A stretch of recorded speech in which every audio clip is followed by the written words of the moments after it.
diferença entre o que atraímos por karma, por medo ou por programação. Como é que a gente identifica? Por exemplo, karma nada mais é que causa e efeito. Então, tudo que eu faço tem consequência. Isso é óbvio, é lógico. Se você tem pensamentos excelentes, atitudes positivas, se você tem um comportamento que condiz com seus pensamentos excelentes, com as suas atitudes maravilhosas, você vai construir um destino maravilhoso. Ou seja, você vai ter consequências boas na sua vida.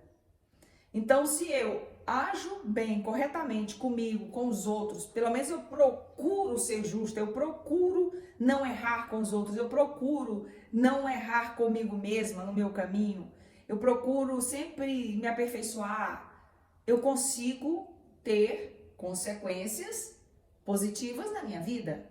Mas nem sempre a gente age certo e às vezes a gente recebe uma porrada, né? Um prejuízo. Mas por quê?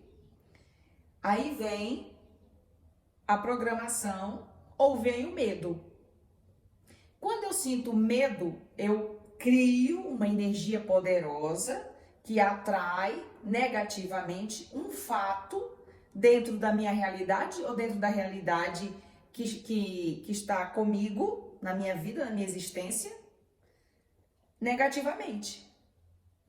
Por exemplo, eu fico com medo de ser roubada o tempo todo. Eu fico com tanta insegurança. Eu pego a bolsa, em vez de eu segurar a bolsa de um jeito, eu ponho ela aqui em mim. Eu tenho medo de ser roubada. Então, o que eu faço? Esse medo vai me gerar uma energia de atração de roubo. Então, eu vou acabar sendo roubada. E a programação? A programação, ela é muito mais complexa. Eu programo a minha existência lá atrás.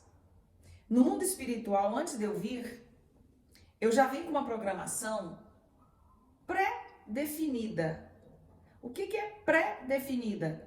Pré-definida são aprimoramentos que eu vou precisar passar para ficar pronta. Pronta para quê? Para uma outra missão. E por que nós temos que passar tantas situações de aprimoramento? Porque nós estamos aqui para isso. A gente não veio aqui só para nascer, crescer, desenvolver e morrer. Não. A gente veio ter uma evolução, não só cronologicamente, fisicamente, mentalmente, mas espiritualmente. Nós temos toda uma evolução dentro de uma evolução maior, né? Então, assim, quando a gente programa que eu tenho que melhorar determinados equilíbrios,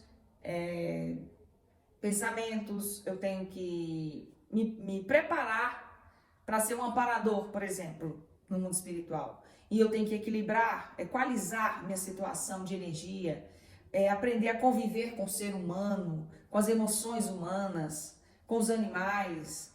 E aí vai, é muito complexo, sabe? Falar de programação é muito complexo. Mas aos poucos vocês vão compreendendo. Entre essas três situações, a que é muito desagradável é a força que vem do medo.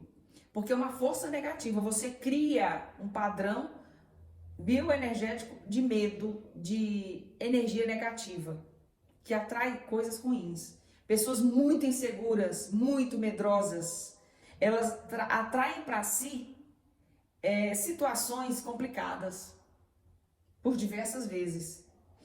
Quando a gente se programa para melhorar a vida, tanto a vida mental, material, espiritual, a gente pode reprogramar.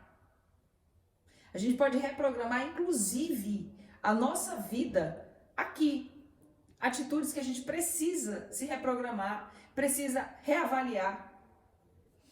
Como, por exemplo, gosto de tomar refrigerante. Mas refrigerante é algo que me faz mal, por exemplo. Eu estou certa no meu hábito? Se eu já sei que me provoca uma sensação desagradável no meu organismo, que pode atrair uma doença, uma gastrite, alguma coisa, então eu vou me reprogramar. Ou seja, eu vou criar outros hábitos, eu vou me fortalecer ao ponto de não tomar mais refrigerante, para consequentemente eu ter uma saúde melhor. Mas aí, cara, você pode tomar refrigerante de vez em quando? Sim, mas não assim, com uma frequência maior. E no caso do karma, a gente não foge, não tem como fugir.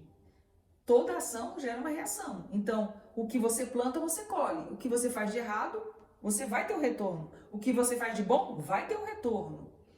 E a própria energia que existe em nós e ao nosso redor trabalha literalmente para que essa evolução de programação, de reprogramação, de transmutação de energias, de karma, de situações que a gente faz com o outro e a gente aprende em cada situação, realmente nos leva a crer que tudo está no controle de Deus, com a permissão dele, mas o nosso destino está literalmente nas nossas mãos, sobre nossas atitudes, nossos pensamentos e nosso comportamento.